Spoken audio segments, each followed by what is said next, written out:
Pinocchio is broken. Its strings have been cut.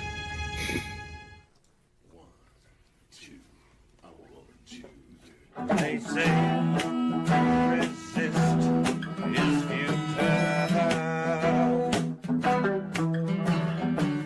That individual is out of style. It's a simulation, not a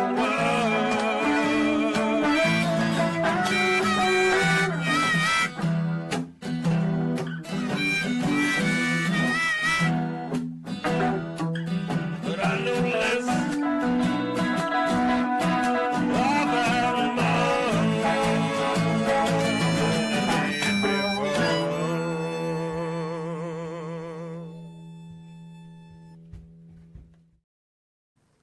Hello and good evening. Star Trek The Next Generation, Season 2, Episode 9, The Measure of a Man is over, and it has been since February of 1989. But we're just getting started here for this March 27th, 2025, as we continue our mission to watch every episode of Star Trek The Next Generation and talk about it, look at screenshots, review it. I'm Dave Mader. We are live streaming here on YouTube, on Twitch, on Facebook, as well. You can listen to us on audio versions. We got a great panel here to break it all down tonight. Coming in first, it's the Judge Advocate General himself. It's Kevin Millard. Hello, Dave. Very, very high energy today, like I said. Very high energy. Yes. We all kept you waiting an extra hour to start this podcast for various reasons. We will get to the bottom of that. We'll have a hearing, and we'll figure out why. And I will be the judge. Yeah, coming in next, he might be sympathetic to Commander Maddox's plight. It's Davan Skelhorn. We're done here. I did it. I measured a man. You measured him. What part of him? You want to know how big a man is? I do. World mind. Clip that. Clip that. 47. Oh, okay. And he hasn't been with us for a couple of episodes, but he's back representing NASA. It's Justin Velociraptor. Yes, unfortunately, I couldn't get my hands on that Canadian Space Agency hat in time for the episode. But I am here looking to see what Davan's measurements of a man add up to. 47. Okay. Yes. I wrote it down. I sent the Canadian Space Agency an email when I was like 12 to see if I could be their Keiko O'Brien. Yeah. I'll work at the Arboretum. It's all good. Yeah. I was like, set me one up and I'll do it. Yeah. Well, speaking of it, Miles O'Brien does appear in this episode, and if you're not familiar, in this episode, the rights of the android officer Lieutenant Commander Data are threatened by a scientist who wishes to dismantle him and produce replicas. Captain Picard fights in a Starfleet court of Data's right for self-determination, not to be declared merely property of Starfleet, while Commander Riker is obliged to argue on behalf of the scientist. But you probably are familiar with this episode if you know anything about Star Trek The Next Generation, as this episode routinely makes it onto every top 10 list I've ever seen, not just of Next Generation episodes, but of all Star Trek episodes. And we're going to talk about that in this hour, if that's deserved. I think this is a great episode. It moves very fast, but it's mostly people sitting in rooms talking. So interesting, how it gets kind of thrown in there with like things like Best of Both Worlds and more action-orientated stories, maybe perhaps. Kevin, let's start with you. Is this deserving of its praise, of its high standing? It is. It's a great episode, but it's also bullshit at its core. The premise they in their exploration as to whether Data is a sentient being or not, they never mention the one thing that proves that he is not. And it is the fact that he does not have emotion at all. And they don't mention that at all. They might just bring up Vulcans and say like a lot of people but they have it, of course. But they do have emotions. Yes. But so does Data. Like Data is pretending. But no, but sometimes he's not. Like he gets offended. That's an emotion. That's a pretend emotion. He is not actually offended because he has no emotion. We are told constantly that he cannot feel. So that means he doesn't want things. He doesn't. He's everything is an act. Everything is A Data- facsimile. Kevin is on yeah. Team Man, isn't he? So Wow. He's no, on Team no, no, no, Maddox. no. I Wow. would have Argument- described myself as on Team Maddox until I watched this episode again, and I am not. He is a dick. I hate He is a him. dick. Like he says some really un-Starfleet shit. Like I'm sick of hearing about all these rights. Yes. Like, All these And rights what and about my regulations. right to my life's work? What about my rights? where Right, are you dude. from, Maddox? Like, Yeah. Davin, similar question as Kevin, like I know you're a big fan of this episode as is Yeah. Justin. You've already submitted 11 ratings in advance, the pair of you. it stands. So, it's probably going to be pretty high on the ratings, guys, tonight, just to warn you. It did hit me a little different this time, though. I have seen this a million times, but this time I'm trying to like. given the extra present critique it. state and recent history of Star Trek, it does hit a little different now than it did in what year was this? 80, 89? 9. Well, Yeah. like first, it's kind of continuing on the thing that I've noticed so far in this rewatch of TNG that, like, all the good things we say about Picard, all his great qualities and stuff that make him this like esteemed figure in all our eyes, it's all to compensate for the thing that he's really bad at, in that Picard's first instinct is generally terrible. And it usually takes his intelligence and his willingness to talk to his crew and consider their ideas and like all these other things, and to like admit he's wrong and all these things that we like about Picard. It's because his first instinct is generally shit. And it's the same with this episode. He's like, Data, just go along with Maddox in the Starfleet. It'll be fine. Like, just do it. And then he's like, then Yes. Data, hits him with a couple of, just like, well, why don't you get Geordie eyes? Like, but like, so that hit. Well, a are little you saying, different. like, I don't think that Picard's super into this idea of Data being dismantled at the beginning, and he's not super keen to go against Data's wishes, but he doesn't see the ethical dilemma right away. No, yeah, But his no first no one instinct does. is a little off. No one does except for Guinan, right? So it's not just Picard. Is that so?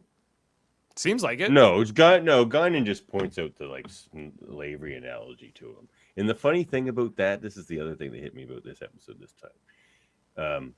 That doesn't go anywhere.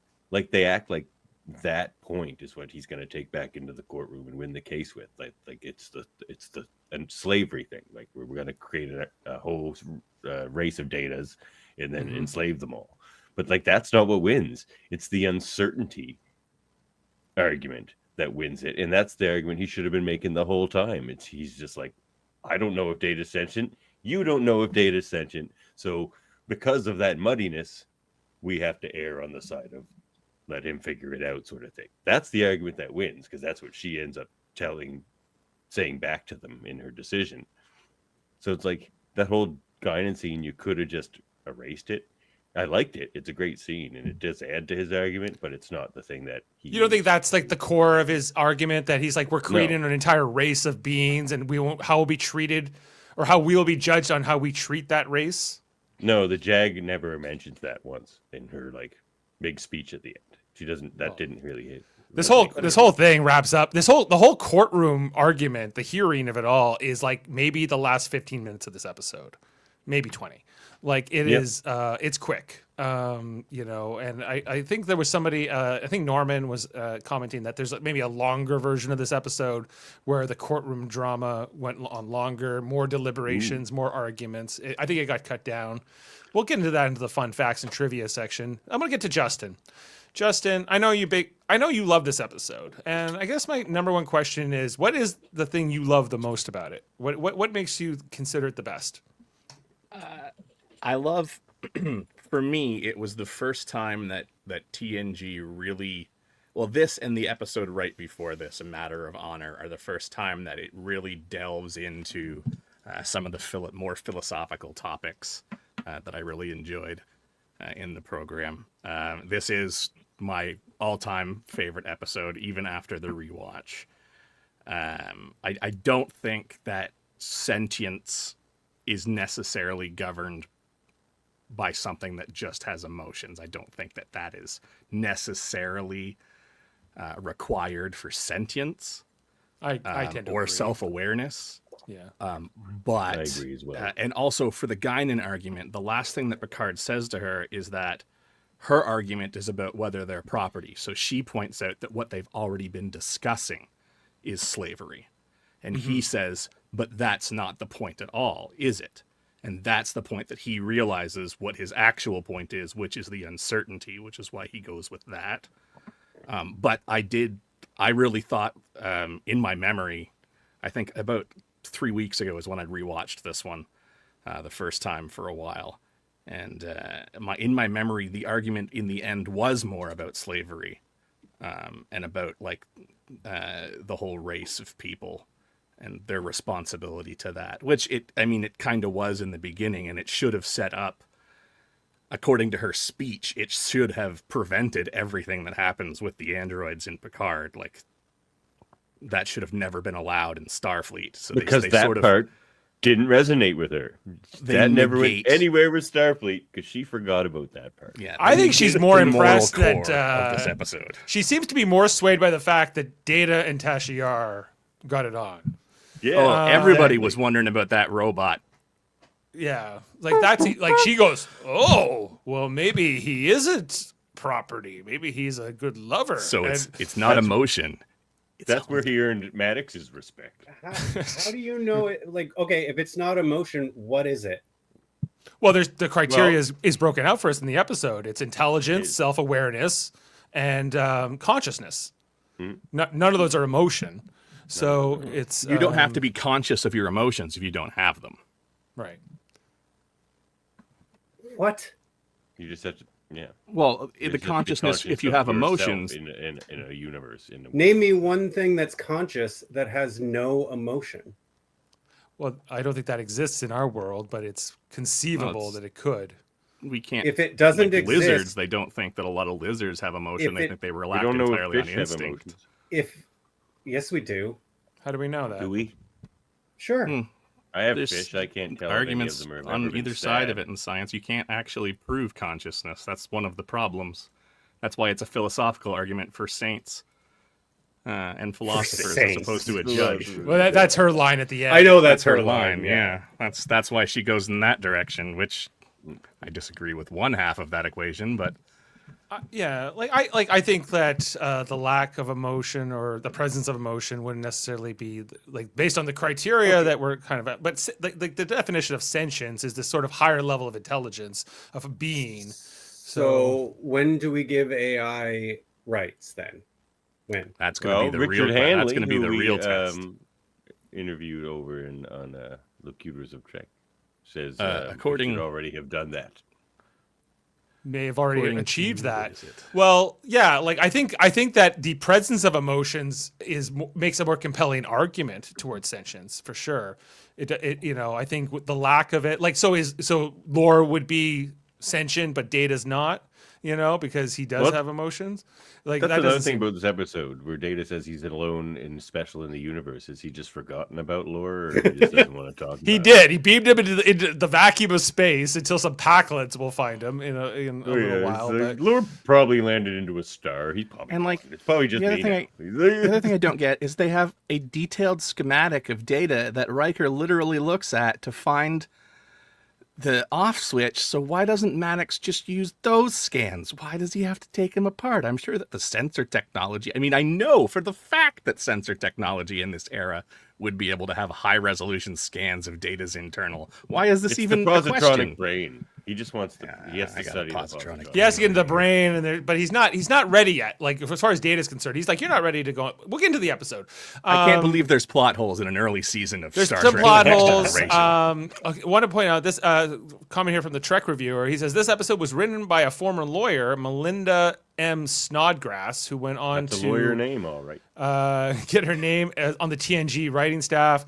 And I've always been a fan of these like courtroom dramas. A Few Good Men is one of my favorite movies. I've always loved Law and Order. More the second half when we get to the district attorney section, less so in the police section. That's why I don't like these new spin-off Law and Orders. It's all about this criminal intent and the special victims. It's all about the police end of it. No, I like the lawyer stuff, and we get a little bit of Jameel's that. about to jump onto this podcast to tell us all the procedures. You mean and Night shit. Court? Give me some. Yeah. Night. Old Spider Night Court, was on not was on rebooted Night Court. No, man, Yeah. it's the Star Trek connection. Boston Legal. That's where you go. Oh, true. But Rick Berman also came from Night Court too, right? So there's Yep, a lot of going on here. I think what really stood out to me in this episode, on this watch, was this relationship Picard has with the JAG officer, Captain Philippa Louvois. They're popping out of the woodwork in these early seasons. Like he's got like these old girlfriends, I guess, and like I don't know, like and how she's just constantly flirting with him, and by the end he's going to dinner with her. Did they get it on? How many dates do you think he had before he got stabbed in the heart? Maybe a couple. Many. He broke a lot of hearts at Starfleet Academy, we're told. So She's burning a candle though. Like she even brings the relationship into the courtroom proceedings. She's just like, look, an over amount of sentiment isn't one of Picard's failings. Like that's a relationship jab. yes, she- yeah, he's not sentimental. She's doing things to him with her eyes through that whole episode. Yeah. Well, let's get into the screenshots. If you're following along here on the video version of this podcast, the Enterprise is traveling along, heading to a starbase, and we had our poker game here. I think this is the first poker game we've had in the show. Yep. First poke. It was Makes me actually wish supposed to be- they invited O'Brien more often. right. Well, His O'Brien's little getting a Irish lot more quips. play, like especially in this season. Like he appeared a couple times in the first season, didn't have a name yet, and now he's getting invited not just to poker, but the officers' table for poker. How fancy here, and Data's got his great visor thing. It's always been a nice touch, for a guy who doesn't really need to worry about the light in his eyes or anything of that nature. He's. He does it for emotional reasons. Another great O'Brien facial expression as he's playing poker with this edge, right? As they get into it, and I can't remember what this name of this particular poker style is, but It's just Texas five Hold'em. cards. Or is this Hold'em? Yeah. is it? No, it's Oh, not. no, It's, No, they this is show each draw. other their cards. what's it called? Yeah. This is some kind of draw. Some Texas kind of Hold'em has 2 up cards. Yeah, I thought it and was this is 5 four. cards Texas stud, Hold'em has 'cause I don't no see up. them drawing Oh, anything. his 3 So- that you put on. Right. So I have a Hold'em game not tomorrow night, Saturday night. There you go. well, it eventually comes down between Riker and Data as everyone kind of folds at one point, and he asks, Is that what is known as a poker face? Are Are you playing or not? you playing or not? We see that Data has got, I think, 3 queens, whereas it looks like Riker has a potential flush. That's the poker face. And we see Data's got 3 queens. He's looking pretty good, so he decides to fold under Riker's bluff. And this becomes kind of, they'll reference this again and again, over the course of the series, that they'll have many poker games and Data will continually fall for Riker's bluffs. For me, this is the lame way to play poker, though, because it's just like you're just eliminating all possibilities by showing all the cards. So by the time they get to the 5th card, it's just like, okay, does he have that one possible card or not? Like, there's no, does he have this? Does he have this? Does he have this? It's just like, it's all right there. Less Yeah. than Yeah. Hold'em. So I haven't played this particular style, but I imagine that's what I would feel too. But that's what they always. I think they play this style in the show just because it's easier to look at. Instead of yeah, having I think so too. look at under all the cards. So ultimately, Data goes, "You had nothing. You had nothing." And Riker says, "But I was betting you would fold that I won." So I guess this whole idea of like Data doesn't have the intuition. Pulaski even reiterates that point in the poker game, right? And I think it's meant to like put some doubt into the minds of the viewers, you know, perhaps as we head into this argument of this episode, right? Well, because they've spent so very much dialed time making us like this character by giving him emotions in the show, Right. but then then telling telling us you he he doesn't has have none, right? So they have to do this. So yeah, we then arrive at the starbase, which we will see this design again. I think in Deep Space Nine we saw this one shown a few times when the Defiant crew had to leave the station in like season 5 or 6. This is or whatever it was. this is a repurpose of the Regular One. Oh yeah, you're right. It is regular Yeah, one. it totally is. Yeah, I don't know why. It almost looks like they got an arboretum down here, Davan. Perhaps that's where you go work down there. It's where your great grandkids are right now. I mean, it's not like they got to right point then. it towards the sun, right? It's not No, like it has I to be guess at the not. top or anything. It's like, sure, put the arboretum in the basement. Gotta put it somewhere. So Picard's having some tea in the starbase. He spots Philippa, Captain Philippa, and it's all facial expressions. He's reacting to her. Walks up to her, she reacts to him, and she's like, "What would you like to do?" He's like, he's like, "You know what I would like to do?" She says, "Bash a chair over my face or across my teeth or something." He's like, "After that, I would love to go for a dinner." Is that what I'm trying to remember exactly what the line is, but he's happy to see her, but he's not happy to see her, I guess is the point. And that is the teaser for the episode. As we head What into if this. she's no, I guess they would say that, but if she was the girl that like he didn't show up to the cafe to meet. Right, I don't think so though. We get our title for the card. That's for the why she's episode. mad. We can see they it. should have tied that in.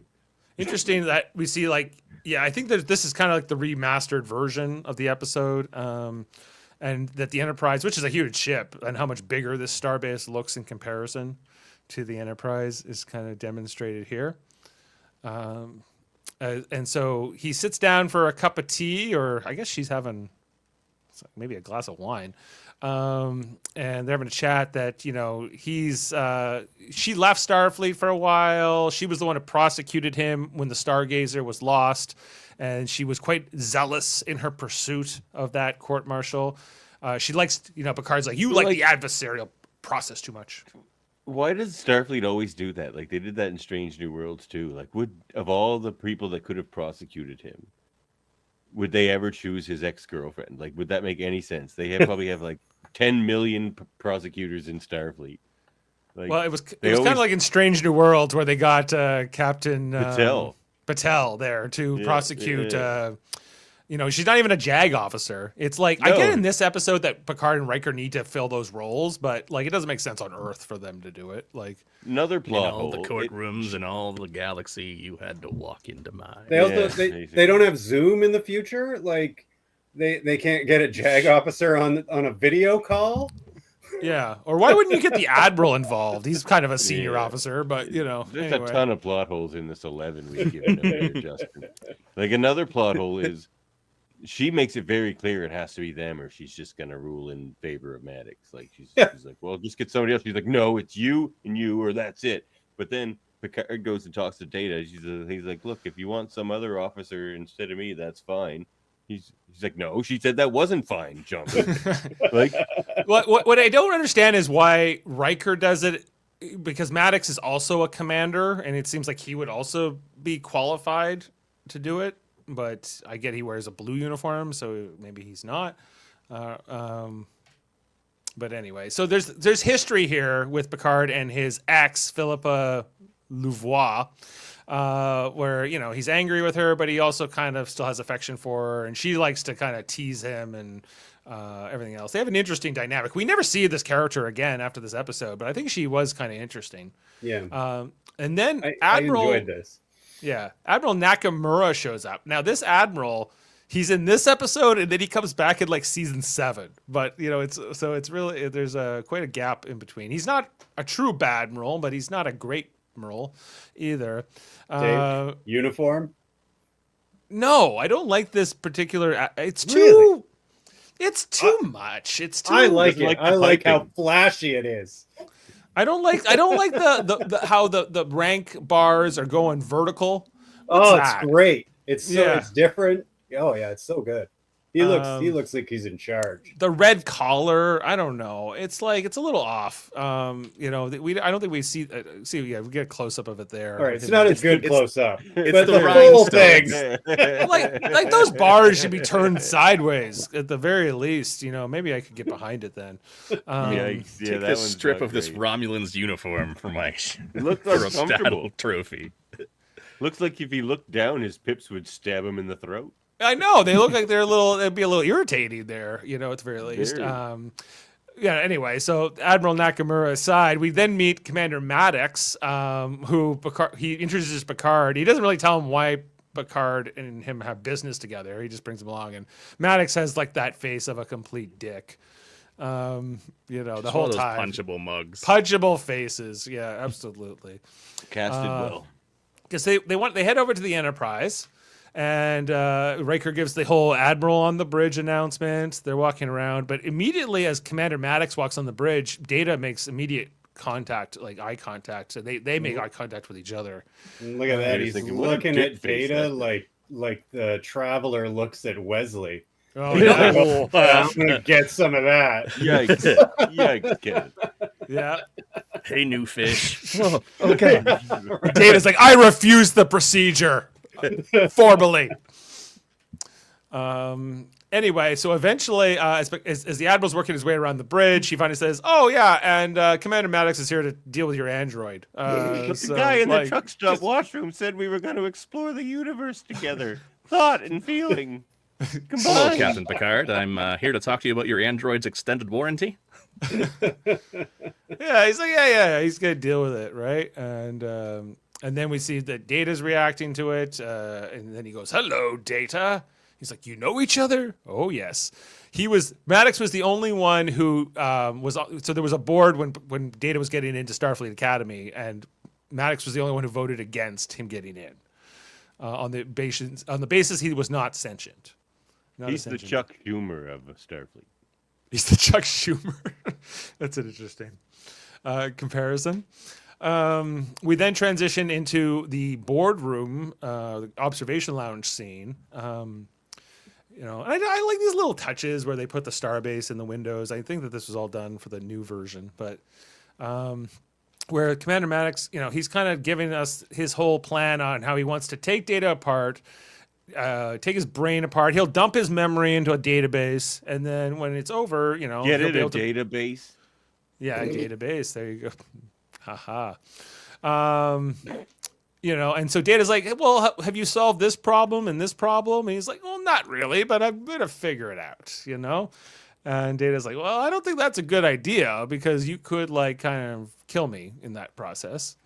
He's like, don't worry, Looking Data. at Data the way Geordi looks at a hologram. Jordy looks at extra overtime work on his itinerary. So they're like, you seem like you're being a little vague, Commander Maddox. And he's like, well, it's all right, you know. And he's like, if you try to deny me, I have a transfer order here where Data has to come with me. So suck on that, Picard. Such a dick. Just look at that face. I'm sure he was cast that. for this. Which Cisco I would thought, have just popped him one right there. oh yeah, Cisco wouldn't have waited here. What's interesting Cisco is would have poisoned his planet. yeah. Like that, Yeah, I Data, but I you think could it's so also have interesting these that they hands. chose to like it's not just in this episode. You know, Maddox gets referenced in Data's Day, where Data's writing that whole letter to him, right? Yep. And so they do eventually become friends, right? But they don't. They clearly didn't start off as friends or anything like that. You know, he's quite the adversary, I'd say. Well, Data doesn't hold grudges because Data doesn't have emotion because Data is not sentient. Well, because he's not a dick. Sentience, Little emotion. column A, little column Are B. totally linked. I'm sorry. I don't think so. But whatever. No. You can That's hold that. anthropomorphizing sentience. Anyway, so then Picard is like, I'm gonna get into like the regulations around transfers. He kind of gives up. Then Data comes to see him, And they have a sit down here where Data's like, I'm really worried about this. We have a problem to solve. And Picard's like, don't worry. He'll probably figure it out and it'll be okay. And he's like, well, and Data's not totally into this idea. He's like, well, if we're able to create more androids, isn't that a great thing? And this is where Data makes this whole point about, what about Geordi's eyes? Lieutenant LaForge's eyes are far superior to human biological eyes, true? Mm-hmm. Then why are not all human officers required to have their eyes replaced with cybernetic implants? I see. It is precisely because I am not human. That will be all, Mr. Data. That would be all, Mr. Geordi Data. says those visors are itchy, Data. And then the Borg heard this planet, like, don't worry, we are going to make everyone replace their eyes with artificial implants. You got to just wait for it. Cosmetics is like next plan. So then Picard has to kind of reconsider his opinions here. Like, he doesn't immediately have the moral high ground here. Then what does he do? He calls over. He wants to go talk to Philippa, his old GF here. And he's like, I've been going through all of the legal jargon here, and I can't make heads or tails of this gobbledygook. Goop. She's like, well, you came to me. And she starts flirting with him and whatever. And he's not having it. He's here for business, sister. She's kind of an unserious person for the position she's in. Right. The head of the JAG office for this entire sector, as we're told. But it's a new office. It's just her and one ensign right now. They got to get some more staff going on here. How comes that ensign couldn't have done Riker's job? Too nervous. You would assume that ensign probably holds a law degree, so therefore would be able to, yeah. But maybe they're only a legal clerk. I don't know. So and then she came to him. She's like, "You're the JAG officer for this entire sector. I have no choice but to come to you." And then she kind of feels bad and says, "There's always options. He can't refuse the transfer order, but he could resign. He doesn't have to stay in Starfleet." So that's clearly what Data chooses to do as he starts packing in the next scene in his quarters. We see him get his medals and his book, and he has the hologram here of Tasha Yar. This is the first time we'll see this, but this will not be the last. Well, since her episode where she died in Skin of Evil, but the first time it's been represented here with this hologram of her. But And those little Starfleet suitcase purses that really couldn't hold. And so it's clear that you could say Data does not have emotion, but he clearly has sentimentality. He has That's an emotion. He does not. He does.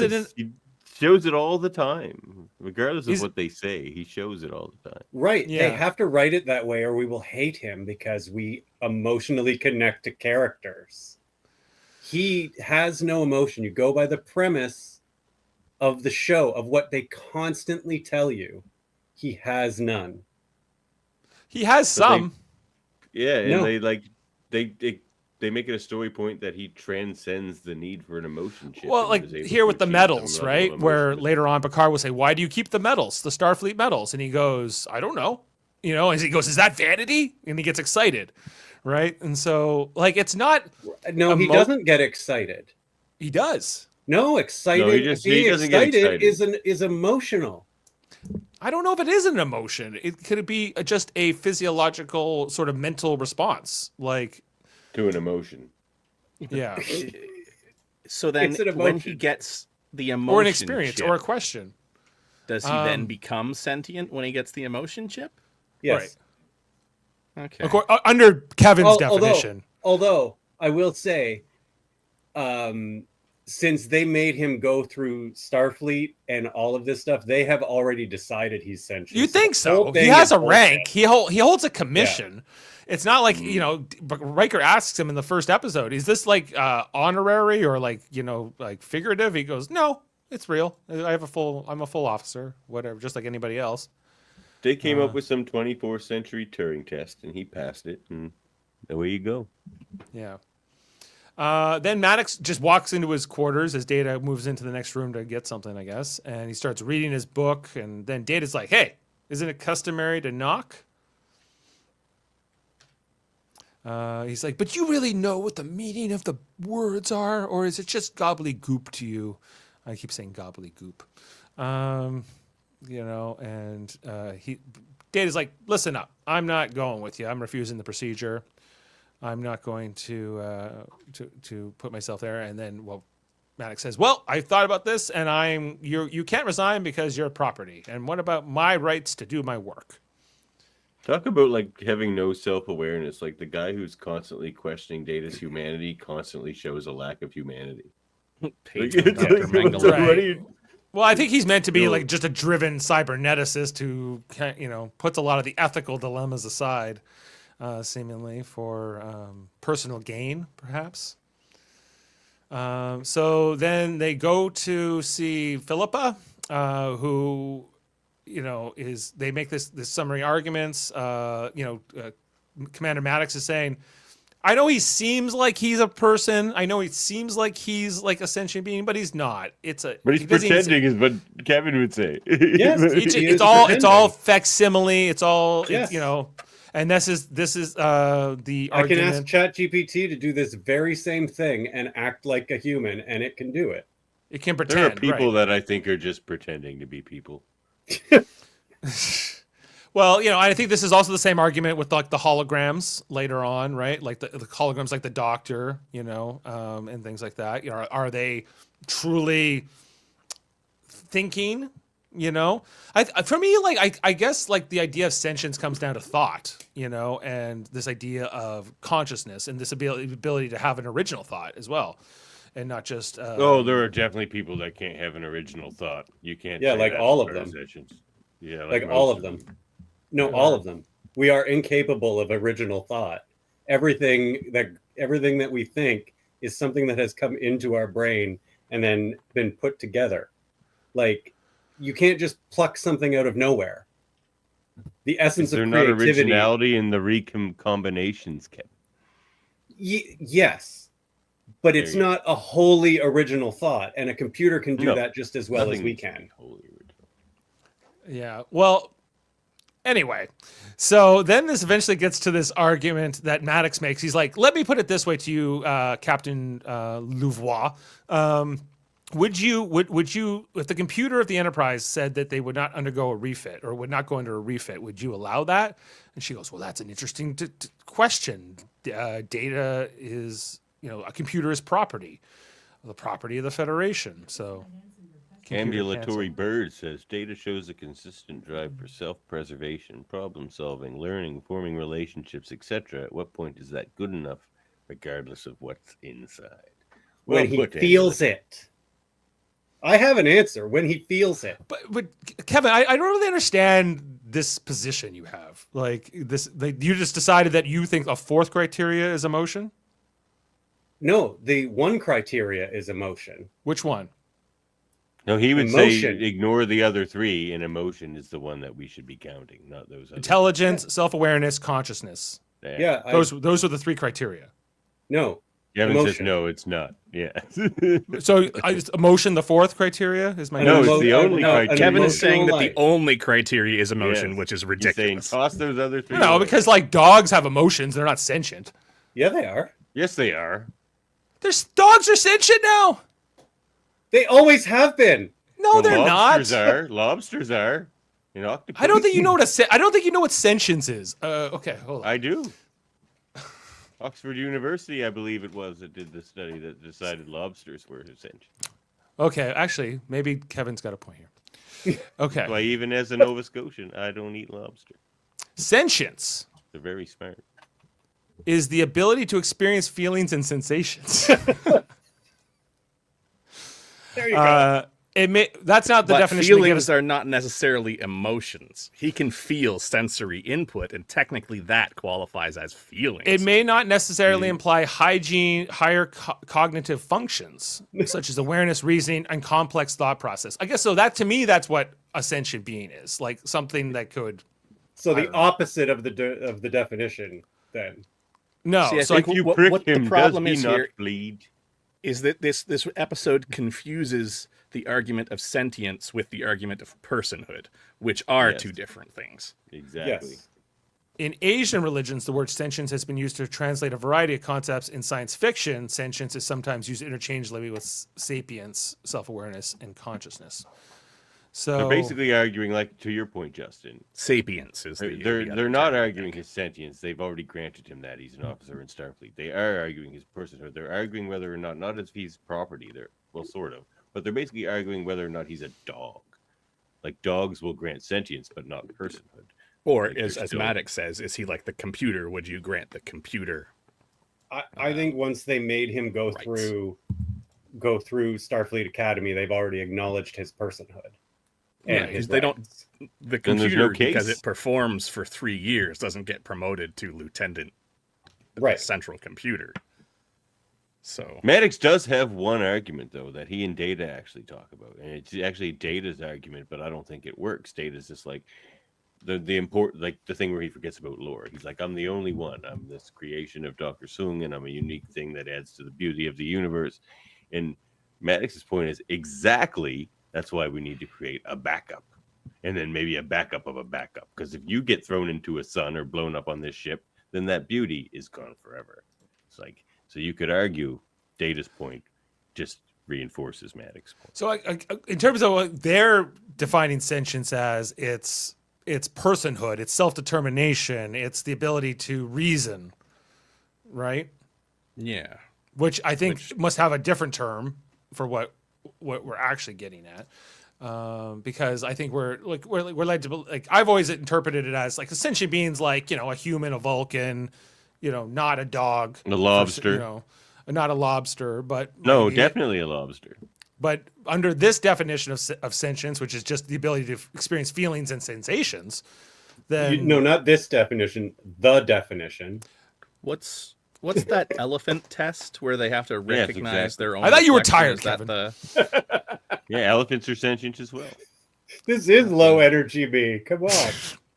okay. It's called. But do you Yes. understand what word I'm trying to get to? Basically, is this idea of like, is he just a toaster or is he more than that? Well, like I said, when they admitted him into Starfleet, they have granted that he is more than just a toaster. Yeah, because they would never And have admitted it. they should live up to that. Yeah. Right. But I mean, they don't let's even say- live up to this ruling. So No. But let's say Starfleet sucks. that this is the argument they're making it for the first time. Like, I know he's already in Starfleet, so he's got to resign from Starfleet, and that's going to be the result here. So they have a little bit of a going away party for him where he's unwrapping some gifts, including a book from Worf, where he's trying to undo the wrapping paper. My grandmother. Oh, would be this is really another proud. plot hole. But then he rips it up when Wesley says, "You're missing the point," and then there's kind of a laugh here. No, Data's that was missing a the point. perfect Like, opportunity for a shut up, Wesley. This scene was cute and everything, but like that's not the world they live in. Like they don't sit. There's no bin of wrapping paper somewhere on the Enterprise. They put everything back in to be destroyed molecularly and turned into something else. There's no world You're overthinking it. where You're anybody overthinking. saves wrapping paper. This is a stupid scene. I'm starting to think of 10 instead of 11. We better get this through. Everything has to meet the logic criteria for you. There's a lot. We've come up with like good 15 plots. Sometimes you just need a little bit in the episode where he was, Yeah, but you can write a smart one. All right. Anyway, Geordi is off in the corner. I don't know, fiddling with something. He's not. And Data comes to confront him about it and says, "Why are you not enjoying the party?" He's like, "Well, it's not right, Data. I don't like what's happening to you. You're getting forced out of Starfleet, and you have to leave the ship, and I'm gonna miss you." And it's a real sweet moment. Geordi doesn't. He's the only time he's in the episode, really. But There's acknowledging a lot of brooding in this episode. You get Geordi sitting here in the chair. You get Riker at the end. yeah, People were very moody in this episode. it's very broody, very moody. Yeah, I'm with you. But I guess can we check the credits, see if Morrissey did Morrissey? But like it's nice, like Possibly write sentimental moment here. Of course, there's no sentimentality for an emotionless android. I think But, Philippa is like at least a for Geordi, there Betazoid. is. And she's So- throwing off those Luoxana vibes on everybody because she's so moody. Right. I don't know. And I think that, like, Data has some level of expression at least. But anyway, so they get to, so then they go to see the Philippa after that party scene, and she's like, I've looked into the law. Data is property based on some laws that we wrote on Earth in like the early 21st century. I guess that, that would be around now. So whatever laws we're going to start writing around AI, determine that AI is, or any kind of computer or hardware is property. I think specifically because data was created by a human, I think is also a big part of this. And that, so it's governed under the rules of, or the laws of Earth as such. And so she's like, well, what do you want to do? And they're like, we want to challenge the ruling. But she's like, I got no staff. That means I got to pull you into this courtroom drama. The staff don't come till Tuesday.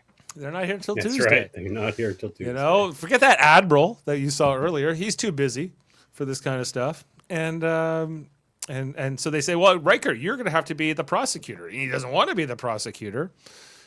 She's like, well, you better do it. And I think you're not doing it for 1 second, mister. I'm not. I'm going to end that right there, and you'll be sending your toaster to be disassembled before you know it. She gives the full-on finger wag and everything. Oh yeah, she's like, and Picard's like, you don't have to worry us about doing our duty. You got to do yours. Riker should have been like, you can't force me. I'm a sentient being, dude. Like, come on. It's not like I'm Data or something. Well, if he doesn't do it, then there will be no hearing apparently, and so her ruling will just. Anyway, so it's getting heated here as we head into the hearing, the section of that. Then back in the ready room, Data meets up with Picard, and he kind of says, well, you've been declared property, but we're going to have a hearing. We're going to fight this. And, if you want somebody else to represent you, I'm good. And Data's like, I don't think there is anybody else, but I think you'd be pretty... said so. Yeah, but I think but even so, I think Picard would be a great choice. If there were more options to go around, even though Picard mentions that he's not very good with deciphering legal code or anything like that. I think Guinan maybe would have been a better choice. Perhaps, maybe in her many lives she has been a lawyer or something along those lines. Then we see Riker doing his research for the hearing, where he's looking at all the schematics. At first it's very business oriented. He's just kind of focused on the matters at hand. Drinking his cappuccino or whatever. This also seems like a role that could fall to the counselor, maybe in a more sensible world. Maybe, yeah. Like I could see Troy being involved in this. She was going to be sent to negotiate peace things with somebody at one point when that guy that the chorus the deaf, the deaf guy, yeah. So we see here Riker is looking at all the schematics of Data. We get to see kind of his like skeleton, I guess, in these schematics. And he's what else do you need for sentience? He's got a skeleton. He's got a skeleton, Kevin. Emotion? No emotion. He feels it in his bones. But he can feel it. He can get drunk and feel things. I have a thermometer back here, and it can sense the temperature. Does that make it sentient? No. Can it get drunk? No. Because sentience. I've never tried. Mercury's the hard stuff. Self-awareness. Anyway, Riker gets ashamed here. And he starts to feel bad about the fact that he got excited there, that he was gonna, figure out because he's trying to put himself into this adversarial role. He's been tasked with arguing this side of the case. It's just like on Trivial Debates, guys, where sometimes you have to argue things you don't like, and Riker, but he's feeling like he's going after his friend here. If he wins, it's like lose here for Riker in this situation. We get to the hearing itself. Got Data and Picard on one side. We got Riker and Maddox on the other. Philippa. I keep wanting to call her Georgiou, but she's not Georgiou. Louvois. And then there's like a stand here in the middle. Now, there was the original series episode Court Martial, which we got to see this kind of procedure, even though this is not technically a court martial per se. And so they call Data to the stand first. Riker does. They start reading out his everything he's done, all the medals he's won, everything like that. But it's more of a court martial than a courtroom. I mean, there's no like, there's no crime he's committed that he's being like accused of, but he's like. Yeah, a court martial would like have a jury. It would be more of a trial. Yeah. And, this is more of a. It This is feels more of very a informal. hearing. It's a hearing, yeah. And all this is that Picard is challenging the ruling that she's already made, right? So that he's property and he has to submit to it, to the order. So, but Picard makes his whole service record be listed out, even though when we get to Maddox later on, he will not want to listen to Maddox's credentials. So they read this out, and then Riker does his whole spiel here, where he's like, "What are you? Who made you?" He goes, "Soong, Dr. Soong did." He goes, "What was he? A cyberneticist? More basic. A human? Exactly." Riker's argument is awful. Like all of his points are pretty bad. Yeah, they're really bad. Not convincing at all. And she even said if his argument was really bad, she would just like end it all. And I think he reached that threshold of badness. He wasn't trying very hard. He starts off with super strength. What? He doesn't get into anything philosophical. He's just like, no. I can turn you off and you're strong. I think the whole argument is meant to sort of like make him seem like a machine. He can bend a bar, Picard makes the argument that other great beings in the Federation can do this too, but she's dumb argument. She overrules it, so it must be a good one. Even when he was when they were going through this, I was saying to Ashley, like, he takes his arm off, and I'm like, you can take a human's arm off. I mean, it's a bit more permanent, but it's hard to put it back on. You can put it back on in the 24th century. You can take that arm off and put it right back on. Who cares? You could beam that shit off. You could turn a person off too. It's again a bit more permanent, but in the 24th century, hardly. Then he takes off his arm to show he's just, a bunch of pieces. He's not really a person. He's just a collection of circuits and neural nets, and there's no biology involved. He is not alive in that sense, in a biological sense, I guess, at least.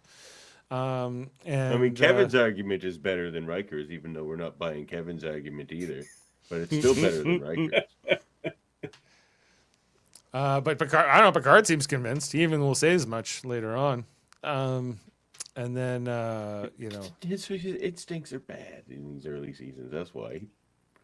Well, his instincts are based on whatever the writer tells him that the instincts exactly, and they write it like, well, you can say that with everything. You have to. Data is a machine. He's property created by man. And the argument that Riker's making is that he has clearly been constructed by a human being, and therefore he can be turned off. He's property under this argument. Right? The commander is a physical representation of a dream, an idea conceived of by the mind of a man. Its purpose, to serve human needs and interests. It's a collection of neural nets and heuristic algorithms. Its responses dictated by an elaborate software written by a man. Its hardware built by a man. And now a man will shut it off. But it's a self-learning algorithm, so it's like most of the things that make up Data at this point are not things programmed into him by Noonien Soong. There's a lot that was though, right? And so he wasn't a blank slate when he was born either. It's just the nature versus nurture argument. Right. Well, he's lived most of his life beyond that. He's been alive for 30-something years at this point. And then Riker finishes his argument, and then he goes, he even says, "I'm sorry" to Data before he hits his off switch. Data should have been, "No, you're doing great. That was awful." Well, I don't think that's the way the episode means to intend it. They may just said that this is a pretty good argument that Riker makes.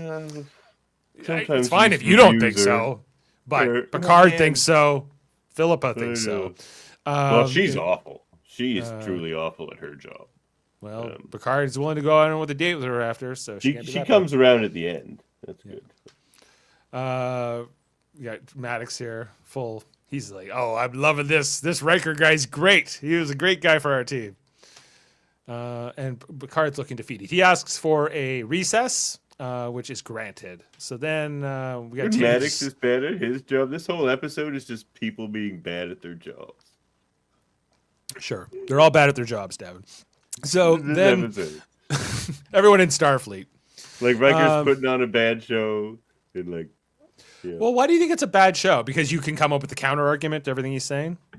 Well, just so basically, so easily, like super strength. Like if you know what your opponent's like takedown of your argument's going to be instantly, maybe it's a bad argument. You're like, I don't think it's that bad of an argument. Like it's not. So, it's the best one I think Riker can make in his that case. that he's super strong. Well, that's just one even though, point. like, That is just one of his points. It's not his only point. well, yeah, that point I'm talking about is being truly awful. Like he doesn't get into any philosophical. He's stuff, demonstrating that he's mechanical and therefore, Yeah. like he's not biological, right? He basically says he's a robot in like 5 different ways. Right. He makes that argument. He's And like, what that's is an the- android? He asks him to define an android. An android's an automaton made to resemble a person. It might have Right. been more effective instead of bending the bar if he had him do some like crazy complex math equation in a split second or something to like show Probably. that he was. And he does basically a testify calculator. to that. He says, I can do But there's- 60 trillion calculations a second. Yeah. But there's like species in the Federation and like the like the binars and stuff. I get that you can always make that counter argument to that, but it doesn't mean that it's a bad argument. What's a good? like- What's a bad argument then? A bad argument would be like something fundamentally untrue, right? Like that he's it doesn't count because I'm making it up, but That would be a lie if it's untrue. That's different than a bad argument. Well, I just think it's not the most convincing argument because obviously we know that Data is more than that. He's more than just property. He's more than just a machine as the viewers of the show. But but I don't think that makes Riker's argument poor. I think he's making the best argument he can. And I think that to accentuate this point, he's an automaton. He's mechanical. Yes, there are other species that could have similar strength. Maybe even species that could do 60 trillion calculations a second. I don't think so, but maybe. Even The binars, Picard probably. says that it's not like Picard doesn't think it's relevant because there's other species that could do that. But like, Well, yeah. what's her name? Louvois is the one that's like, no, I'll allow it. I'll allow it, and maybe another judge would say, no, you're right. Like maybe they would sustain Yeah, like- that argument, but I don't know. A lawyer wrote this episode, so take it for what it is. And then we get Picard having the coffee. This seems like it's late at night. It seems like 10-4 is empty here with Guinan and Picard. And he was like, Riker's demonstration was devastating, he says, Even though like you totally dissed all his points instantly, like it was like how did it?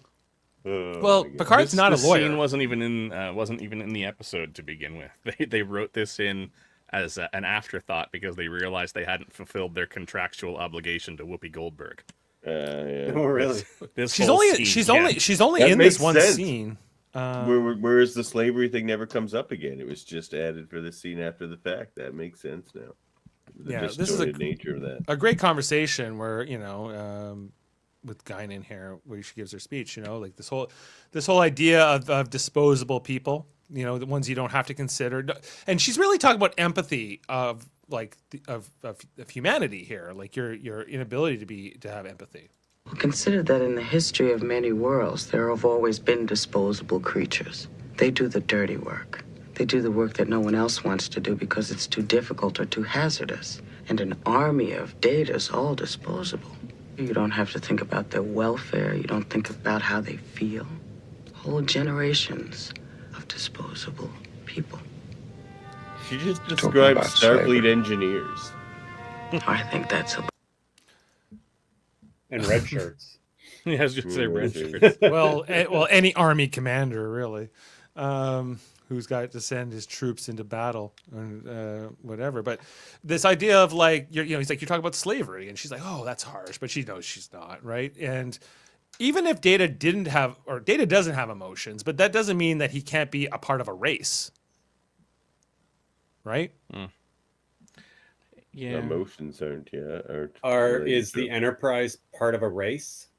A It's part race of of a ships. class of ships, but no. No, but it's I think I think Guinan is the most consistent character throughout this entire series, minus the weird Q Kung Fu that never gets mentioned again. I think like her characterization is pretty good throughout the whole series. I don't think she actually, like everybody else, like Picard is so different by the end of the whole series, Riker to even Data. But like even in the early seasons, Guinan is still this. I mean, it's a stereotype. It's an absolute Hollywood trope. She's the wise the magical mythical black Negro woman, character. which I mean just gets worse when you add in the magical Q powers to everything. But I mean, at least they were consistent throughout the whole series. It was, it's not great, but at least they were consistent. This creature is not what she appears to be, Picard. Yeah, that's great. That's awesome. We never get an explanation for that, but whatever. Anyway, so they come back after the chat with Guinan in the recess, and Picard says, "Is Data a machine? No, we don't deny this. We too are just a machine of a biomechanical nature," which is the correct counter argument. This idea of self-determination. And then he calls Data to the stand and says, "What about these medals? Why do you have the medals, Data?" He's like, "Well, I don't know why. Is that vanity?" I guess don't worry, Kevin. He's not getting excited. It's not possible. No, it isn't possible. And he has the medals because that's what a human would do.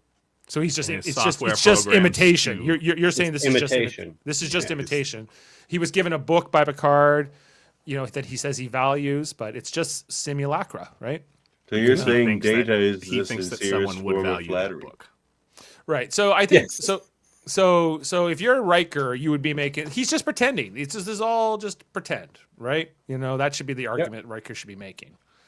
There's a very good reason they never mention emotions in this episode because it destroys this episode. Because really, all of his, few even things. as a machine, We're all of trying his to. heuristics, like the heuristic algorithm that means like a learning algorithm. So even though they are learning, they're all going on in this positronic masterpiece that Maddox wants to get his hands on to make Data seem as emotionally present as he is when he actually isn't at all. But then the question is whether or not that negates sentience, which is where I'm having the trouble with it, which is why I love this episode. What it comes down to so much is it always made me think so much. I just didn't think that at just over 40, it's less an existential crisis than it was in 89.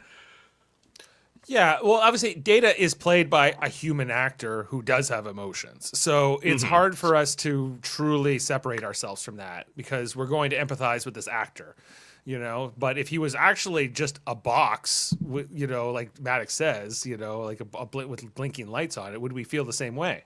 No, he'd be the worst A character better on a argument. TV show ever. Maddox should have represented himself. That's a better argument that Riker didn't get into. I like how Orville does this concept with Isaac. I can't remember, with Isaac. That's his name, because he doesn't have that. He doesn't have a face. He doesn't have the face, so he still looks like an anthropod like we do, but he doesn't have the face. So I found it like I never emotionally connected with Isaac as a character. Like his arcs were interesting, but I connected with the way that his character affected other people's emotions. Right. Because he wasn't. He and didn't that's a good have point. those human Yeah. aspects. Because Isaac even is like completely when they put covered.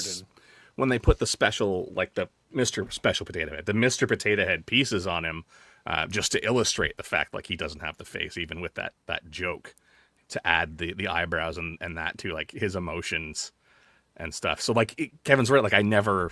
They have if we were one having this emotion. argument about It's when their Isaac- head opens up and guns come out of it. Then that's when they know they're Yeah, upset. then that's just emotion to murder. Yeah. But yeah, like I would definitely probably not feel as conflicted about the themes of this episode if Data did look like Isaac, and just even Isaac's eyes. I think he states in an episode that they're there, that he doesn't actually see out of them. They're just there because it makes people more comfortable. It was kind of installed by their builders from the beginning. Yeah. Right? To fake it, but they still like, at least in the case of those androids, I guess they are, right, the Kalon, they can feel pain at least, right? So that's something. They have pain receptors. And we find out that they can feel emotion with some programming. Anyway, so the whole thing here with Tasha, the fact that Data and Tasha got it on back in the Naked Now, is acknowledged, and that seems to really change the courtroom vibe quite a bit. Because how could a being without emotions get down with a fine lady like Tasha Yar?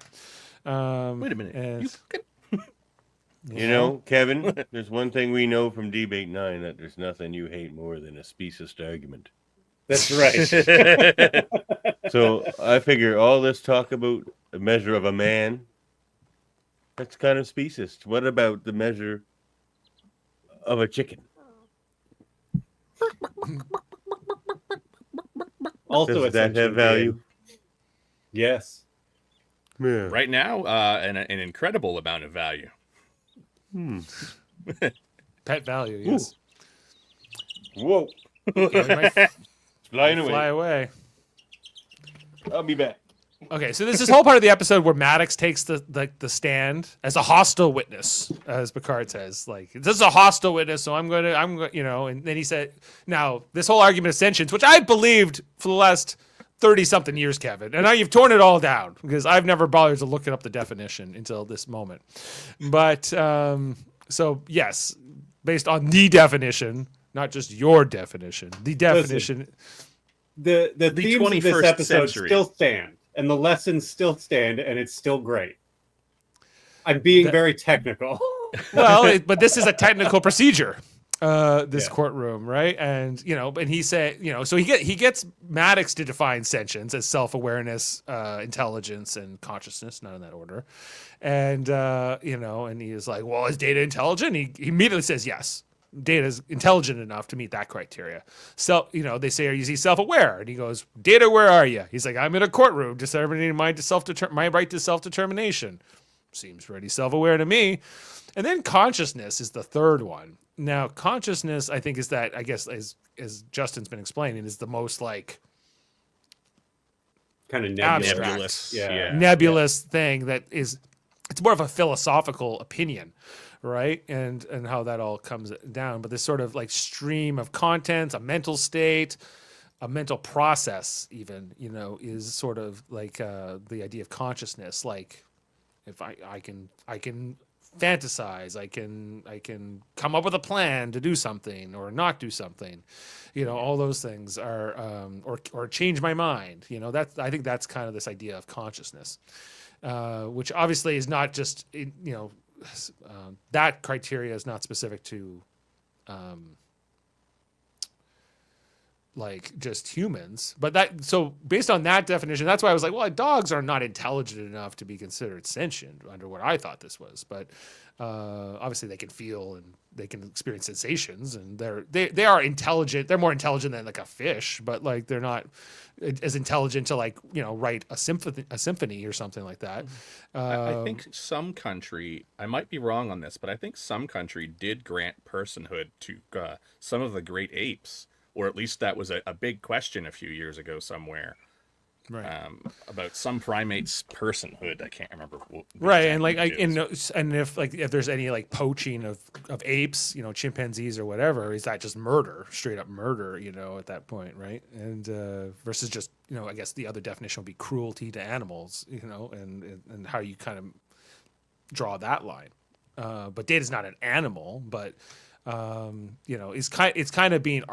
This argument is kind of in the same vein of that, almost that, right? Is like sort of where, you know, when do you determine that a being has rights, has the right to self-determination, has the right to freedom, individuality, self-expression, you know? I think a big answer for me is like when a being has the ability to ask for those things, you know, or to express those things. Language? Language, I think, is part of it. You know, like, you know, it could be sign language. It could be a lot of things. It doesn't have to be verbal language, but, you know, some ability of communication. Like obviously dolphins use like their sonar communications and things like that. And we know that they're very intelligent in terms of being able to solve math problems and things of that nature. I mean, I think every animal, even bugs and like ants, that communicate with each other. Octopus, some sort of language. That they Right. have. Right, but we wouldn't see. But they couldn't explain the internet to me or something like that, right? Like Neither could most people. That's what I'm saying. We're giving way too many credit to humans. Way too much credit. I think you give a lot of credit to animals too, but that's I think that's just how you are. No, it's because the more science that's done on the study of intelligence in animals keeps debunking all the things people used to think about the intelligence of animals. They're always smarter, and they all feel way more than we thought they did. I don't think you all should of them. believe in any of this. Just embrace entropy. That's the only thing that matters. I tend to agree I'm with sick of Davan. your Davan. friggin' Thanos attitude, buddy. Well, Like Dave, when you mentioned Apathy is boring. When you mentioned them We're here to entertain. give personhood or rights to some of the great apes, I actually think that's a great idea. Mhm. It's not a hard line, like it's more of a feeling, but you watch them. They're like people. Like they have the full range of Right. Well, the fact that feelings they're and so closely connection related to and- us, and we can read their faces, compared to another animal that we might Look at not a be able cat. to do. Well, that I think that goes farther. That probably goes farther down the line than we think. with. Yeah. And and it's a really a question about who we are as humans, right? And how we decide to define these things. We all have different definitions. Even the four people here kind of look at this a little differently. There was it was very, and I think even parts of the world, I'm not sure whether this is common everywhere, but I'm fairly certain that science proved that fish feel pain at this point. But when I was a kid, it was genuinely accepted, like common knowledge, that fish just don't feel like I As a was told that by fisherman, I can teachers. tell I was you told that fish by feel pain. by everybody, but I've never been comfortable with fishing because I don't like What stabbing about plants? bugs Do plants through feel the pain? worms. Yes, According to actually. And some plants- very crunchy people, plants do feel they release chemicals when you cut them, and there are They warn other plants. responses. You can hook up one of those sensors to them, and they will give off readings, and there are some weird studies that people have done with plants. Trees, Every time we trees get study any lonely. living being, it's smarter than we think it is. And Whatever that if does. Mark get Wahlberg lonely has in the taught us city. anything, Yep, trees get lonely. yeah, and they're gonna get angry. They talk. Mark Wahlberg They taught talk me that. across mycelial networks in the forest. When you start to mow your lawn, your grass starts to warn the other grass that your lawnmower is coming. Yeah, the chemical it releases the other grass senses the release of the chemical. I was reading it about goes this like into a couple it goes days into a ago more about how dormant stage. Yeah. mycelial All right. networks All and right, like plants, you hippies. trees We're whisper gonna to move one this another. along. All right. The fucking Lorax over here. Yeah. Dave's So getting uncomfortable with all this science. yeah. All right. Well, then we get Picard basically berates Maddox here in his final argument to really just kind of drive this home and win this thing for take it. A single date is a curiosity, a wonder even, but thousands of datas. Isn't that becoming a race? And won't we be judged by how we treat that race? Now tell me, Commander, what is data? I don't understand. What is he? A machine. Is he? Are you sure? Yes. You see, he's met 2 of your 3 criteria for sentience, so what if he meets the 3rd? Consciousness in even the smallest degree. What is he then? I don't know. Do you? Do you? Do you? Do you? You should have looked at the audience. Do you? Do you? Well, we have Wahlberg Also- right there. What does Maddox know about being sentient? Like, this is not his right. field He's of not. That's expertise. not his area of expertise. He's an expert in cybernetics. Yes. But that's not what he's being asked to answer here, right? So Riker really should be objecting and say, "Can he ask him a relevant question?" But Riker's heart's not in it. But No. Philippa doesn't really know or doesn't decide to scorn him for that. So anyway, so then she goes, "Hey, well, like Starfleet's mission was to seek out new life. Well, there it sits. So hey, you want to make a good law? Want to make law out here, make it a good one, right?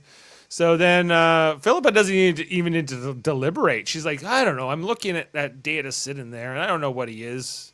Is he really there, or is he just an imitation? Not really sure. She's falling for the blinking thing. She wouldn't have a problem with a fish because they don't blink. She's just looking at Data like blink over there, and she's like, it's blinking at me. Right. So she decides, Data is not the property of Starfleet under this criteria. Therefore, Data has the right to refuse the procedure. And that is the end of the hearing, right? So we got a break there, and they've won. So then we get this final moment here in the episode. No. He's not the property of Starfleet, so he can resign. He can resign, but Maddox is not going to force his hand into resignation, basically. So he can't. So the transfer is still legal as long as he's a member of Starfleet. But couldn't be forced. He's not going to transfer him because he can't be forced to take part in the. Right. Yeah. He can get him transferred, but not forced to do with the procedure. Yes. Right. So and then Data's like, I find what you're kind of doing intriguing. So when I think you're ready, I'm still going to work with you. I this isn't personal, really. Of course it's not. Data's like, I like how much you think about me, Maddox. Is that vanity? Is that vanity? And then Maddox gets confronted after by Philippa, who's, he says, well, he's a remarkable being. And Philippa remarks how, he doesn't refer to Data as it, here, that Maddox has sort of a fully turning point. functional. He's fully functional. He's like, he had sex. I just found this out minutes ago, and this changes everything about my plans for making a whole race of androids. Given the way he was looking at Data earlier, I would be more concerned about Maddox disassembling me while I was offline at this point. Yeah, have that on camera. Have somebody else in the room. So we get this final moment here between Picard and Philippa, where she's like, dinner tonight, you buying? She says. He's like, oh yes, even though there's no money, where I'm buying. All right, you know what that means. Yeah. And she walks out and he goes, I liked her better before the grandma hair. It is quite a haircut. Yeah. Here you go. It's literally my grandmother's hair. There's this final scene here where Riker is brooding in the observation lounge. Data comes to find him and says, you're missing the party. We're having a party. And he's like, I have no right to be there, Data.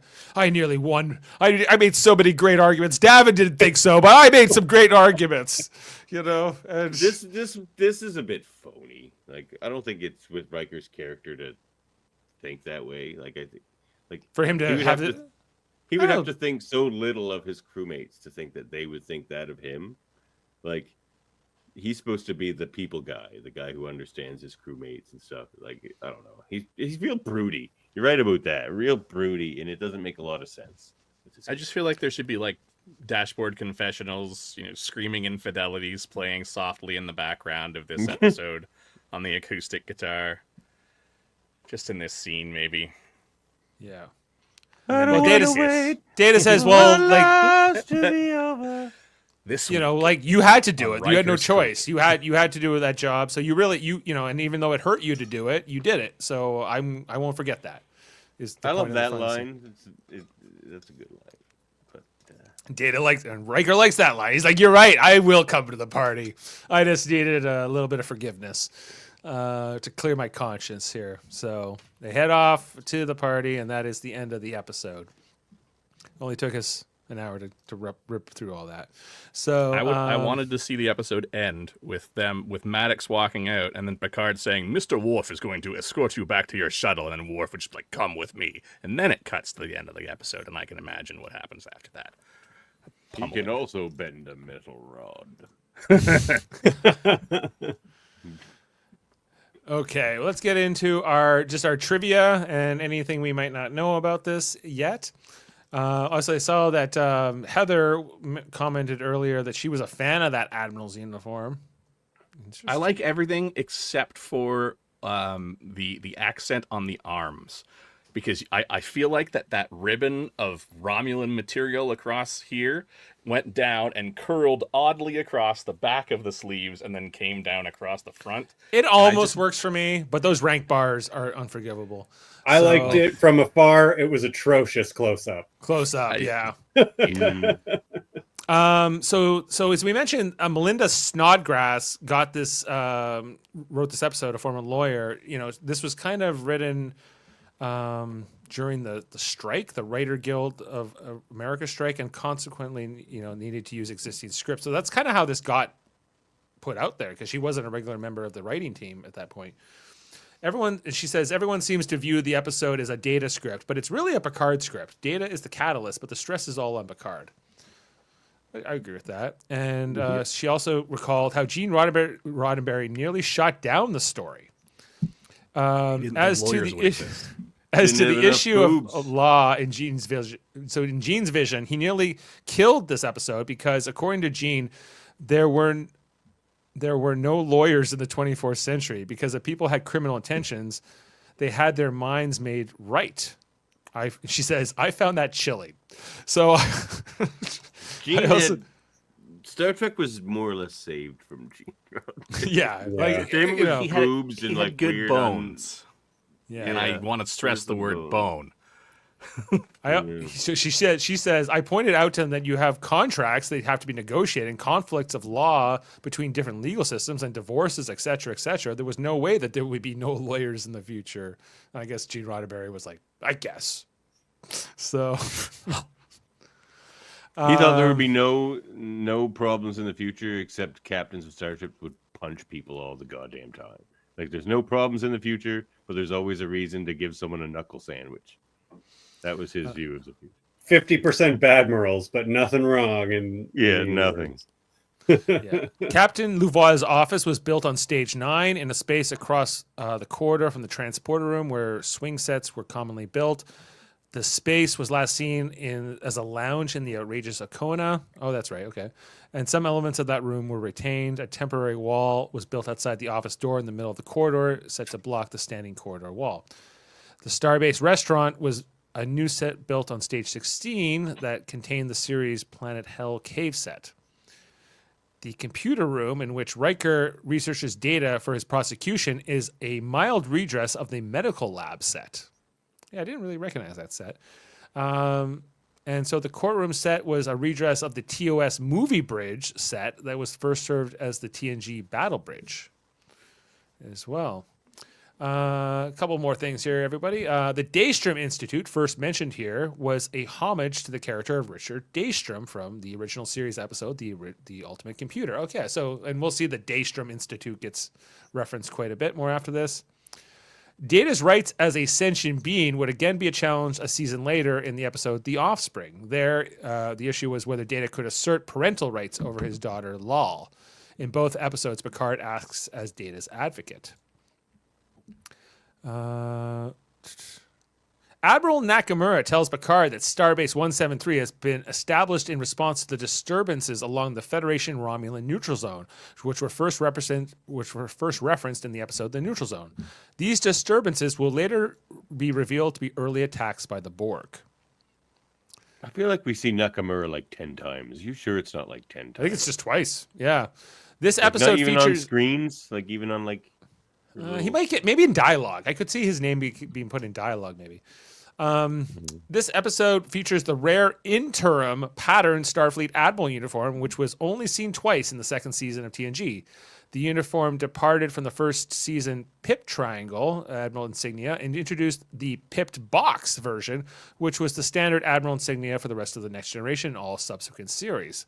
The second season Pip insignia was worn vertical, while later seasons showed the insignia flat against the collar, and that's why I like it better. The rest him in the throat. Yeah, the restoration of the scene mentioning Picard's service aboard the U.S.S. Reliant means that he and Pavel Chekhov each served on a starship named Reliant and 2 starships named Enterprise. Interesting coincidence. Unknown to Dr. Maddox at the time, other examples of Soong-type androids were available, such as Lore, B4, and the 2 other prototypes. Data's head, later discovered in Time's Arrow. They didn't know about that stuff. And Juliana Tainer. Also, Dr. Noonium Soong himself they was didn't still... know about her yet either, though. No, they didn't know about that either. No. Dr. Noonium Soong himself was still alive during the events of this episode. Maddox will True. eventually meet and work with Dr. Soong's natural son, Alton Soong, to continue his research project. That's right. And then, Maddox comes back in Picard just to get killed by Girardi. Not played by the same actor. Some new guy played him in that, in that time. But it seems like that Maddox goes more good over the course of his life, less of this evil guy we kind of meet in this episode. Yeah, Less still glad he punchable dies. face. Yeah. No tears were shed. No. No tears were shed. There was a significant amount of original footage was cut from this episode during editing, but was restored for the TNG Season 2 Blu-ray. The extended edition features a 57-minute version of the episode containing approximately 13 minutes of restored scenes and visual effects, including... in the first act, we got Picard, Nakamura, and Maddox beam aboard the Enterprise. Picard and Nakamura reminisce about their days aboard the Reliant. We missed all that. Picard confronts Nakamura about Data's transfer by the way of his Ready Room desktop monitor. Picard presents LaForge with his Sherlock Holmes pipe and engineering. They discuss life outside of Starfleet. There was an extended version of Data's farewell party in 10 Forward. Pulaski gives Data advice on where to live after leaving Starfleet. Riker and Troy privately discuss their feelings about Data. Maddox crashes the party and insults Data. And Picard summons Riker to the transporter room. There was also a scene where Riker interrupts the fencing match between Picard and his fencing partner. Riker warns Picard that scenes? there was a fencing scene. Yeah. Riker warns Picard that he will do everything in his power to win this coming legal battle, and Picard warns Riker that he will do the same. Oh, that would have been fun to keep in the episode. So all those 13 minutes and none of it was courtroom stuff? Yeah. So far, there's more. No wonder they cut it all. Oh, there's more. There's a scene where Picard and Data review their legal strategy. Picard attempts to guide Data's testimony in a more favorable position, calling it a bit of legal fiction. And Data cites "Kill all the lawyers" from Shakespeare's Henry VI, Part 2. And I think I'm almost there. And the last thing was an extended version of Data and Riker's post-hearing conversation in the observation lounge, where Data tells Will that he has learned from Riker's sacrifice in prosecuting his friend. So all that, I don't know, all that got left on the editing room floor, guys. Are you missing any of that? No. I think just that fencing scene I would have liked, where Riker's like, I'm going to do everything I can. You better watch out. I'm a hell of a lawyer sometimes. I'd watch Picard and Nakamura reminisce.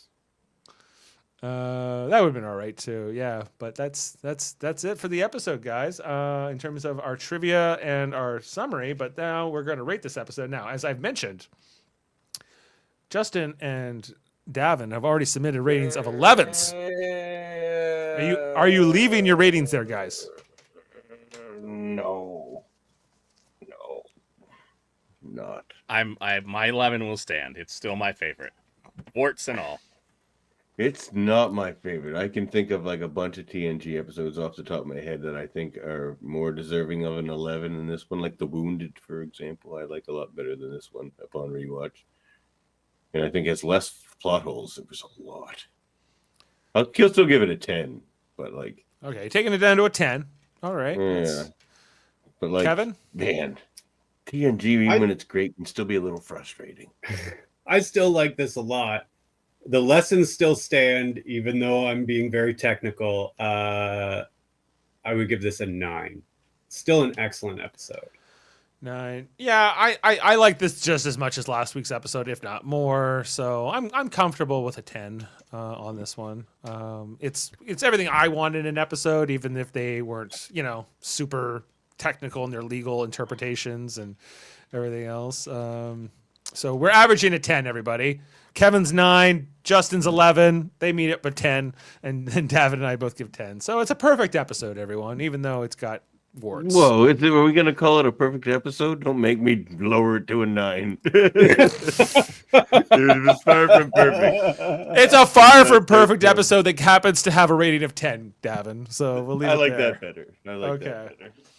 Our next asterisk for TNG early seasons. Yes, exactly. okay. It's perfect for season 2. How about that? A 10 from Heather. Thank you, Heather. Well, we have another episode coming up in a week's time here on Live Long and Podcast. Our next edition of Star Trek, the Next Generation review, will be The Dauphin, season 2, episode 10. The Dauphin? I don't think this will be getting 10s. I'm just putting that out there now as a prediction. So mine's gonna be low for this one. This one is one of the ones I think of when I think of bad TNG. Yeah, me too. So we have Jody and Heather set to be on the panel next week. Still have one spot open, and we'll be breaking all that down in a week's time or so. So, but I don't remember loving that episode myself. It's one of my. And then we have Contagion after that, and then The Royale is coming. The only good Wesley romance episode is the Traveler episode. Not even the one where he's with Ashley Judd or whatever, and they're running from the the game. So out the of Game. I like the game. Yeah. He doesn't get a ton of romance in his storylines. They're just the Traveler. So anyway, Yes. with all that said, viewers, find yourself someone out there that looks at you the way the Traveler looks at Wesley Crusher. right, or the way Maddox And- looks at Data. Or the way And that get Wesley yourself a looks at restraining order. everybody. Yes, yeah. The way Wesley looks at Mendoc from last episode or whatever. I am not Mordock. I am Yeah. Mendon.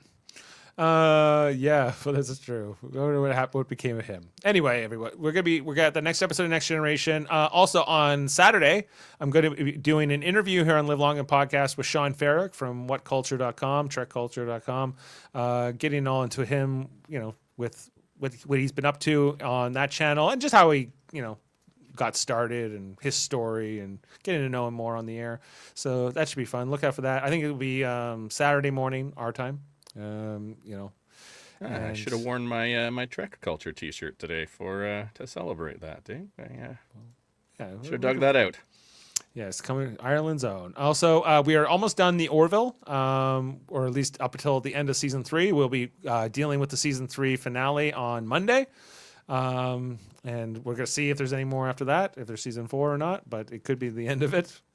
So look out, Kevin, Jody, and Adam and I will be on for that, and then we're transitioning to For All Mankind. Will be the show that will be taking the Monday night slot after that. So we'll be breaking down those episodes. Anything else, guys, we wanted to promote? I think Trivial Debates is I'll be on that on Sunday. We're doing a reboot episode. Incoming game. Yeah, incoming game. Yeah, all that from YTV's own. It's been a while since I've watched it, so I need to kind of familiarize myself again with it. But I loved the show back in the day. Check out our X-Men 97 retrospective and season 2 look ahead we did over on X-Rated on Tuesday. Nice. We had a lot of fun over there on Tuesday. Yeah, it seemed like you guys were having a good time. Right now we're doing Survivor. If you like Survivor, check that out on Super Mater Brothers every Wednesday. And I think those are all the points. So thanks for being with us. Thanks for this later night, guys. And we'll leave you with a quote before we sign off for tonight. Have a good one. Your Honor, Starfleet was founded to seek out new life. Well, there it sits, waiting. You wanted a chance to make law. Well, here it is. Make it a good one. See you next time, everyone. But it doesn't feel... Beam up some Star Trek content with Live Long and Podcast. Tune in to X-Rated, the X-Men animated review show. Artistic interviews with graphic histories. A roundtable movie discussion with Hey, did you see this one? And movie reviews with Hold Up, a movie podcast. And while you're at it, spin a few records with Eamon on Track. Watch us duke it out on Trivial Debates. And let's chat about TV with the Super Mater Brothers. It's all here on the United Federation of Podcasts.